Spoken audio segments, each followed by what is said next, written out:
En el vídeo anterior tratábamos sobre los rasgos que aparentemente pues, tienen aquellas disciplinas que han entrado en seguro camino de la ciencia, que decía Kant que tenían que ver con el hecho de que en esas disciplinas que son científicas se observa un progreso, la razón no se estanca, sino que avanza y no tiene que andar constantemente volviendo sobre sus pasos para volver a empezar. Y además en esas disciplinas que sí que han entrado en seguro camino de la ciencia, observamos que hay unanimidad entre los diferentes investigadores o expertos. Esto no ocurre en las disciplinas que no son científicas, ¿no? Que hoy llamaríamos, ¿verdad?, pseudocientíficas, en las que no hay progreso auténtico, no hay unas verdades que queden establecidas a partir de las cuales podamos seguir aumentando el conocimiento y además no es posible ponerse de acuerdo. Kant pensaba en este caso en la metafísica, como luego veremos. La cuestión es que esas disciplinas que han entrado en seguro camino de la ciencia son para Kant la lógica, la matemática y la física, y veíamos en el anterior vídeo cómo la lógica era considerada una propedéutica de la ciencia. Había entrado en seguro camino de la ciencia, pero no había progreso en ella. ¿Por qué? Porque ha quedado terminada, decía, desde Aristóteles. Porque en la lógica el entendimiento trata sobre sí mismo, no sobre objetos, no sobre el mundo, y en esa medida pues, es posible conseguir, ¿verdad?, que quede completa, ya que no trata en ella el entendimiento sobre algo distinto de sí mismo. Y además hacíamos una distinción, hacía Kant, entre conocimiento teórico y conocimiento práctico, una distinción muy importante. ¿No? Conocimiento teórico sería aquel en el que la razón determina a priori un objeto que le ha de ser dado, y en el conocimiento práctico la razón no determina a priori un objeto dado, sino que sino que lo hace real. La razón es ahí, digamos, creativa. Y relacionábamos el conocimiento práctico con la moral. Las leyes morales no son leyes que traten de describir nada que esté dado en la realidad, sino que generan, ¿verdad?, un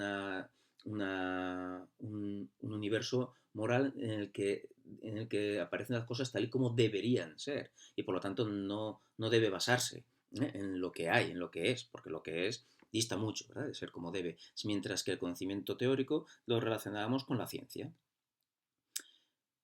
En este vídeo vamos a tratar de las matemáticas. Ya hemos visto la lógica en el anterior, de las matemáticas y de la física, y de cómo han ingresado en el seguro camino de la ciencia. ¿Qué es lo que ha ocurrido para que en un momento determinado se conviertan en ciencias? Y en el caso de la matemática tiene que ver con el método, digamos, demostrativo, con la demostración matemática, y en el caso de la física con el método experimental, que trataremos de explicar con detalle porque es quizá lo más complejo de este vídeo. ¿Quiénes somos? ¿De dónde venimos? ¿A dónde vamos? ¿Estamos solos en la galaxia o acompañados? Si existe un más allá y si hay reencarnación. ¿Quiénes somos? ¿De dónde venimos? ¿A dónde vamos? ¿Estamos solos en la galaxia o acompañados? Tanto la matemática como la física son conocimientos teóricos de la razón. Sabemos que eso significa que deben determinar sus objetos a priori. Esto se entiende un poco mal, pero a lo mejor si lo relacionamos con el siguiente ejemplo puede ser más claro. Una cámara de fotos, por ejemplo, determina a priori las fotografías que hace. ¿Por qué? Porque tiene cierta estructura, ciertas características, megapíxeles, cierta resolución, que a priori está determinando los rasgos de las fotografías. Pero ha de fotografiar algo que le tiene que ser dado. Por eso es un concepto, eso lo relacionamos con un concepto teórico de la razón. La ciencia es lo mismo. La ciencia trata de hacer una representación de la realidad, pero como la ciencia es algo que hace la razón determina, tiene cierta estructura, impone ciertas condiciones a los objetos que le tienen que ser dados. La matemática y la física, como disciplinas, digamos, teóricas, determinan sus objetos a priori también. En ellas la razón aporta algo. La matemática tiene la peculiaridad de que es completamente pura, dice Kant. Es decir, en la matemática no necesitamos hacer experimentos y la razón determina sus objetos, dice, de forma completamente pura, es decir, a priori. Mientras que la física, en ella, pues bueno, en la física es experimental y por lo tanto la razón solo juega parte del juego, ¿verdad? Solo aporta la mitad, ¿no? La otra mitad de lo que es necesario para la física tiene que proceder de la experiencia. De ahí el método experimental. Mientras que la matemática no. La matemática, la razón lo hace todo. Bien. En cuanto a la matemática, dice Kant, entró en lo que llamamos el seguro camino de la ciencia, debido a una revolución en el modo de pensar. Es decir, algo cambió en la manera de plantear las cuestiones matemáticas que hizo que la matemática, que no era una disciplina científica, por ejemplo, entre los egipcios, como dice Kant, se convierte en disciplina científica. Nosotros no tenemos muy claro esto de qué puede ser una matemática no científica, pero hay que pensar en algo así como el cuento de la vieja, ¿verdad? Que mejor utilizaban los antiguos, egipcios, por ejemplo, para calcular los límites de los lindes de los cultivos cuando el Nilo se desbordaba, pero sin tener una demostración matemática, sino simplemente basado en la experiencia en que más o menos ha ido funcionando y lo habían ido puliendo conforme lo iban usando. Eso, claro, no es una matemática científica. Se trata de que en matemáticas, sin embargo, en vez, bueno, Kant cita a Diógenes Laercio como el historiador de alguna manera que hace de Tales de Mileto el descubridor de esto. Sobre esto no una cuestión historiográfica, sobre lo que no hay quizás demasiada certeza. Pero dice Diógenes Laercio que bueno, sería tal vez este Tales de Mileto, posiblemente, que, que dice inventor de los elementos mínimos de las demostraciones geométricas, es decir, de los axiomas, y por tanto del método deductivo, en el que a partir de ciertos axiomas que no han de ser, que dice que ni siquiera necesitan una prueba, deducimos los teoremas. Entonces aquí hacemos eso. En matemáticas, en vez de investigar lo que vemos en la figura para determinar sus propiedades, es decir, en vez de proceder empíricamente a partir de la observación y tratar de generalizar, lo hacemos al revés. Es decir, se trata de construir según conceptos a priori. ¿Qué significa esto? Es decir, que yo tengo el concepto a priori, es decir, de triángulo, por ejemplo. ¿Qué quiere decir esto? Que este concepto no lo extraigo de la experiencia. Puede que yo no haya visto ningún triángulo. O, por ejemplo, puede que yo no haya visto en mi vida un icosaedro, o una figura geométrica que se me ocurra. Pero sí que puedo determinarla a priori. Puedo establecer a priori cuáles son las características, los rasgos que debe cumplir cualquier figura que haya de ser llamada triángulo. Y entonces digo, bueno, un triángulo tiene que ser una figura geométrica formada por tres líneas rectas y que formen tres ángulos, su suma será de 180 grados, etc. Es decir, establezco a priori, según conceptos, cuáles son las condiciones, ¿verdad? O las propiedades que tiene que cumplir una figura que haya de ser llamada triángulo. Es decir, no extraigo esas propiedades de la experiencia, sino que las defino a priori, las impongo.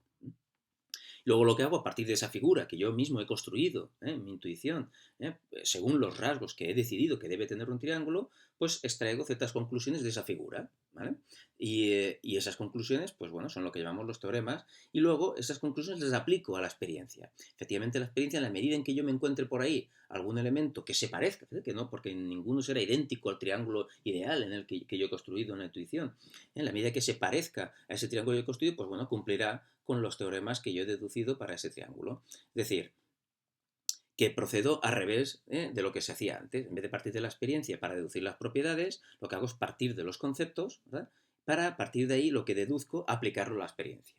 Entonces la matemática queda, cuando se establece este método, queda constituida ya como una ciencia, entra en el seguro camino de la ciencia. Fijaos en esta revolución del modo de pensar, porque en la física pasará algo parecido y de alguna manera eso es lo que pretende hacer Kant con la metafísica. La revolución del modo de pensar consiste en vez de partir de la experiencia y de ahí ir hacia el concepto, partir primero del concepto y luego de ahí volver a ir hacia la experiencia. En el caso de la física, dice Kant, el proceso es más lento. ¿Por qué? Pues como la matemática es totalmente a priori, pues rápidamente se convirtió en una disciplina científica. Sin embargo, en la física ha sido necesario una revolución en el modo de pensar también, pero que consiste no tanto en el método deductivo, la deducción axiomática de que hemos hablado en matemáticas, sino en el método experimental. Cita en este párrafo séptimo a Kant a Bacon de Berulan como el antecedente, ¿no? de método experimental. Bacon Berulan, decimos rápidamente, no podemos entrar ahora en eso, escribió un importante libro llamado el Novum Organum, digamos en homenaje al Organum de Aristóteles, en el que establecía algunas bases de cómo se debían utilizar la experiencia para a partir de ahí extraer ciertas conclusiones. Lo ponemos simplemente como antecedente del método experimental. ¿Cómo se va desarrollando ese método experimental? Bueno, Kant cita algunos experimentos famosos en el párrafo octavo. Distingo entre el octavo, pondré octavo 8a, 8b y así, porque el párrafo es suficientemente complejo como para que tratemos por separado algunas de las ideas que que contiene. Cita algunos experimentos, para poner como por ejemplo, el famoso experimento de Galileo, en el que se lanzan unas bolas por un plano inclinado para demostrar el movimiento uniformemente acelerado. Es decir, una bola se trata de minimizar el rozamiento, estas bolas pues, se cronometrarían los tiempos para descubrir algo. Descubre concretamente que el movimiento en caída libre pues acelera de forma uniforme. Caso de Torricelli, pues colocamos un tubo lleno de agua sobre una plataforma también llena de agua y de alguna manera podríamos esperar que este agua se vaciara y que esta pues subiera el nivel. Sin embargo, no ocurre eso porque debido al peso del aire. Entonces, en este experimento se demuestra que hay algo que sí podemos llamar la presión atmosférica, ¿verdad? Que el aire, de alguna manera, pesa. También cita Kant el experimento de Stahl, en el que a partir del metal, dice, quitándole algo, liberando algo, obtenemos cal, y luego a la cal, añadiéndole a su vez otra cosa, obtenemos de nuevo el metal, ¿no? Elaboró la teoría del flogisto, que luego, al final, esto tenía más que ver con el oxígeno que con el flogisto, que era una sustancia que resultó que no existía. Pero, en fin, lo importante aquí es ver las características de estos experimentos. Estos experimentos no son observaciones casuales, sino que en ellos la razón ha hecho un diseño, ¿vale? La razón, a partir de cierto plan, ha trazado, ha diseñado, ha forzado a la naturaleza a responder a cierta pregunta. Y esa respuesta de alguna naturaleza no puede obtenerse por una observación espontánea, porque nuestras observaciones, por ejemplo, no nos dicen que los metales, el metal y la cal se puedan transformar, sino que vemos como cosas cualitativamente distintas. Vemos además, no sentimos el peso del aire en nuestra observación cotidiana y diríamos que las cosas, pues bueno, en el momento uniformemente acelerado, pues no lo observamos de manera casual, sino que tenemos que forzar a la naturaleza para responder a preguntas que hemos establecido antes de la experiencia. El texto de Kant aquí conviene leerlo porque es especialmente interesante. Dice, se dieron cuenta de que la razón, se dieron cuenta de tres cosas. Estos primeros científicos que establecieron el método experimental se dieron cuenta, en primer lugar, de que la razón solo comprende aquello que ella misma produce. Digamos que la razón produce las leyes, o lo que digamos que la razón solo comprende lo universal o busca leyes universales, es porque esa universalidad, leyes universales con la ley de la gravedad, ¿verdad? Que dice que todos los cuerpos atraerán, habla de todos, universales. Es decir, la razón trata sobre eso universal, pero porque eso lo ha producido ella misma. La razón solo entiende lo que ella misma produce según su plan previo. Es decir, la razón solo entiende la naturaleza cuando ella, ¿verdad?, la estructura, cuando, digamos, la razón racionaliza. Dice, en segundo lugar, dice, la razón debe adelantarse con los principios de sus juicios según leyes constantes. La razón se adelanta. En estos experimentos que observamos, que la razón se adelanta, nos adelantamos a la experiencia, precisamente con ciertos principios. De hecho, por ejemplo, podemos hablar del principio de causalidad. Estamos convencidos, antes de hacer el experimento, que el resultado que obtengamos de ahí pues puede confirmar una ley universal, ¿verdad? Entonces, aquí hay algo previo a la experiencia con lo que la razón avanza, ciertos principios de sus juicios, según leyes constantes. Y segundo, dice, la razón debe obligar a la naturaleza a responder a sus preguntas, dice, pero sin dejarse llevar, digámoslo así, con andaderas, pues en caso contrario, las observaciones casuales realizadas sin ningún plan trazado previamente no están relacionadas con ninguna ley necesaria que, sin embargo, la razón busca y necesita. Es decir, la razón busca y necesita, dice, leyes necesarias, pero esas leyes necesarias no las encuentra en la naturaleza sin más, sino que la razón las impone, son principios. Por ejemplo, el principio de causalidad, que dice, esto no está en el texto, pero lo adelantamos, el principio de causalidad que dice que todos los acontecimientos tienen una causa, no es algo que la razón encuentra en la naturaleza, sino es algo que presupone la razón, es algo con lo que la razón se dirige a la naturaleza. Es el fundamento de cualquier experimento. Si yo no creo que el mismo experimento, es decir, que el resultado de un experimento pueda ser reproducible o que las cosas puedan ocurrir siempre del mismo modo, pues yo no puedo establecer una ley de la naturaleza. Si cuando Torricelli hace el experimento no tuviera ya previamente la idea de que el principio de que todo está sometido a, digamos, al principio de causalidad, pues siempre podría decir, bueno, yo sé que ahora el agua no ha caído, pero ¿cómo sé que no caerá en el futuro, verdad? No puedo establecer ninguna ley. Si este experimento me sirve para establecer una ley general, es porque de alguna manera yo ya a priori he decidido que que el principio de causalidad o que la causalidad es un rasgo que ha de tener toda la naturaleza. El asunto se aclarará, supongo, cuando entremos más en detalle en esto. Aquí simplemente creo que lo que hay que tener claro es que el método experimental consiste no en la observación casual, sino en que la razón, de alguna forma, obliga a la naturaleza a responder a las preguntas que la propia razón ha establecido. Es decir, acordaos del método matemático, había una inversión, aquí también parece que hay una inversión. En vez de partir de la experiencia y generalizar, la razón hace algo antes de la experiencia, establece algo y luego va a la experiencia a comprobar. Es decir, la experiencia es algo posterior, que ocurre después de que la razón ya haya elaborado ciertas estructuras o haya impuesto cierto plan, dice aquí. El texto en el que trata este asunto, y que intento ilustrar con esta diapositiva, ahí merece la pena también leerlo. Dice Kant, dice, la razón debe ir a la naturaleza, en el caso de la física. Tiene una mano con sus principios, por ejemplo, el principio de causalidad, la idea de que todo tiene que tener una causa. Pues si yo no tengo a priori, ¿verdad?, ese principio, simplemente las observaciones que haga pues serán casuales. Nunca podré decir que una cosa causa otra, sino me tendré que limitar a decir, como decía Hume, que una cosa ocurrió antes que otra, pero que mañana puede ocurrir de otra manera. Si busco leyes universales, tengo que partir del principio de que en la naturaleza hay cierta estructura. Entonces la razón va a la naturaleza. Primero, en una mano, dice con sus principios, según los cuales solo los fenómenos que concuerden entre sí pueden ser válidos como leyes. Es decir, ya imponemos a priori cierta condición a los fenómenos que han de ser luego considerados leyes.